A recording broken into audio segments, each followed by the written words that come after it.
So when they offer you water, just a heads up, like if they offer you a bottle of water and your interview is that long with that much talking, it took over 2 hours, take the water.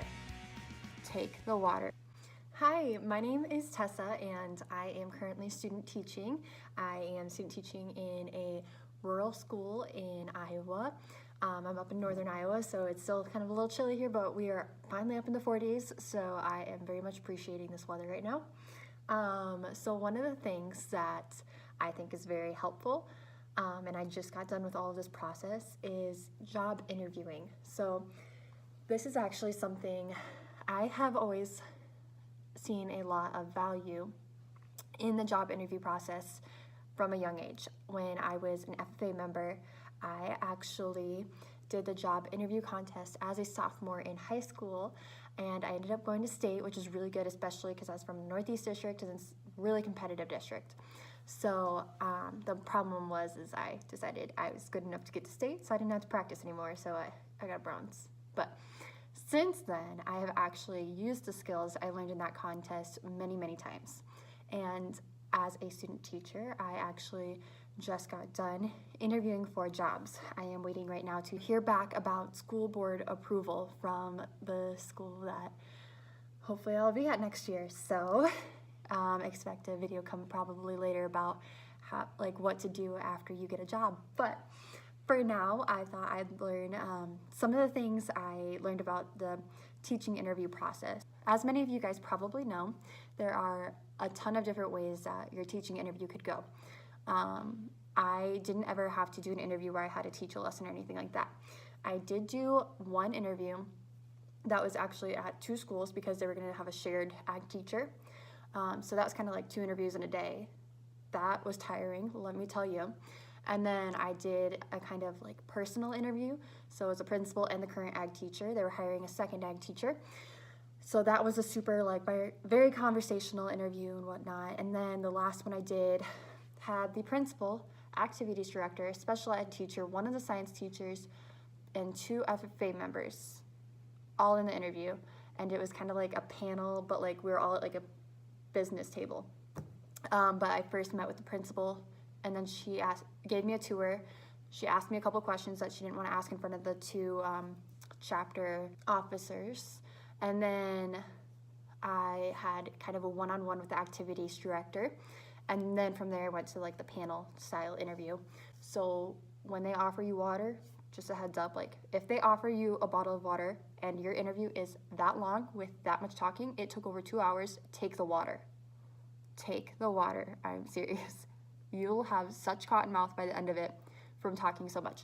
But anyways, that is not what the advice I'm going to give you today is. I actually jotted everything I'm going to tell you on a little sticky note, so I'm going to kind of run through these. First, do not be afraid to ask for help.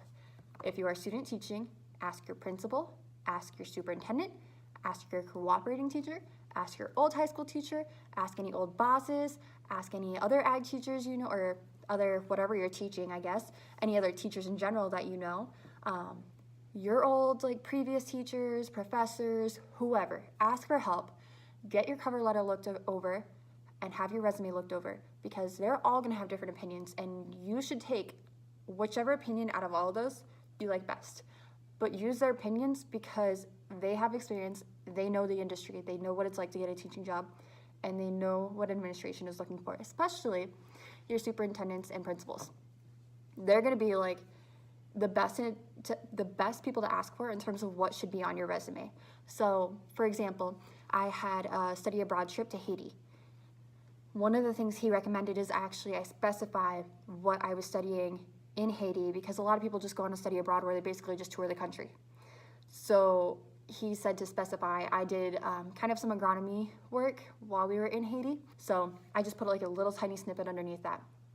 So ask for help. They're gonna know what is best to put on your materials.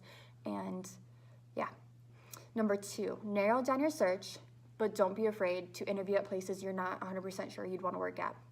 So I narrowed down my search by limiting it to Northeast, Northwest Iowa, and maybe some of the like more northern Southeast Iowa, if anything came open that was in northern Southeast Iowa. Basically what I did is I took about originally an hour and a half radius of my hometown and circled it and decided that's where I wanted to interview. After the first one I wanted didn't work out, I actually, I am very like focused on my goals. So I stalked out everything that was within 2 hours of me and decided I needed to increase my radius to about 3 hours from home. But it's not like I'm gonna just like travel clear to southwest Iowa, right down by Nebraska and Missouri, because I'd be miserable. Like, I wouldn't have any connections down there. Like, I would just be miserable. At least in north central Iowa, I actually know some of the teachers in north central Iowa. I'm not too far from Ames. I'm not too far from Des Moines. I'm still like an hour and a half from Cedar Falls and Waterloo. I'm 2.5 hours from home, but I have like some connections that actually kind of make it worth it and like make it so that way I can at least get myself started in planting my roots. So I'm more than okay with where I ended up.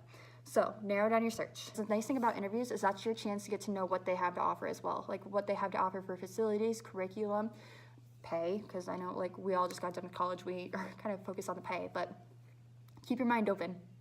Narrow down your search, but go for it.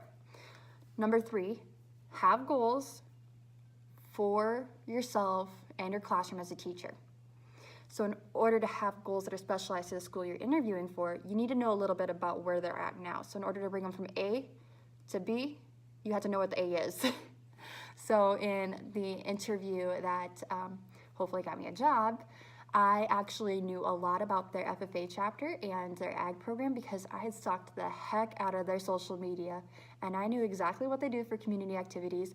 And because of actually one of my old jobs, I kind of knew what their involvement was at the district and state level in terms of like state offered contests and whatnot. So that kind of helped me out a lot. But then I also did a lot of research on their social media and their school webpage and their Facebook pages and their high school pages, not just their FFA chapter pages. And I just kind of knew what their involvement level was with the community and everything like that. So that's one of the things I mentioned in my interview is I loved seeing how involved with the community they were. One thing that I'd maybe want to do is just open up some leadership opportunities for the members in their school to get to know everyone else in the state. So I knew where they were at, so I was able to set goals for them without having to actually go to their school or anything like that. So do your research. Okay. 4th tip. Yeah, this is the 4th tip. Okay. Both sides in the interview are nervous. You're nervous and the school's nervous. The school's nervous they're not going to find a good candidate. They're trying to find the best candidate they can. You're nervous because you want a job. Keep that in mind. This is kind of like a date for both of you guys. It's kind of like the first date. Like, and this is actually a tip I got from my cooperating teacher. You guys are both trying to figure out if this is a good fit. They want to know if you're a good fit for the school. You're trying to figure out if the school's a good fit for you. If it doesn't work, it doesn't work. It's kind of like if you were in a relationship, you wouldn't want to keep dating someone if they didn't think you were good for them. And you don't want to keep dating them if you don't think they're good for you. So then you would end it, right? Kind of like with an interview. You'd end it after the first date. If it's not a good fit, it's not a good fit. That's okay. And now I'm actually going to kind of tie that in with another note. If it's not meant to be, it's not meant to be. You're going to find somewhere else that's going to make you happier. So just kind of keep that in mind. The next tip, my stomach was growling towards within 30 minutes of the start of my interview. Eat before you go in for that interview, guys. Thankfully, they started handing me the papers with all the salary and stuff like that. So I just kept going like this and opening my notebook and closing it, trying to make noises to cover up the sound of my stomach growling. Oh my gosh, that was so embarrassing. So eat beforehand because interviews take a while and you're gonna get hungry. That, and if you're nervous eater like I am, I snack when I'm nervous and stressed. So you're gonna wanna eat before. Number 6, give them something to keep, preferably something with your name on it. So in my last interview I did, for instance, they actually asked that we bring a lesson plan of what our classroom would look like during a regular 42-minute class.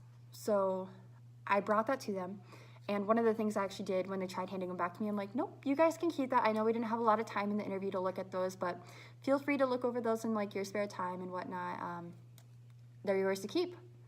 And that was actually something I read about online, was always be generous. Make it look professional, you put a lot of time and effort into it, because hopefully you are putting a lot of time and effort into this job, and you want them to know that you are thinking about what you would do as a teacher.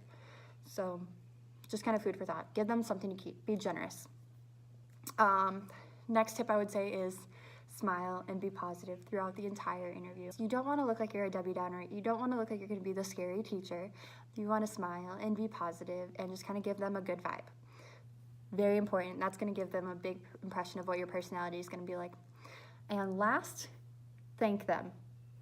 So as soon as I get out of the interviews, I always send an email saying, thank you so much for taking the time to interview me. I very much appreciated that opportunity. I hope you guys have the best of luck with whichever your decision may be.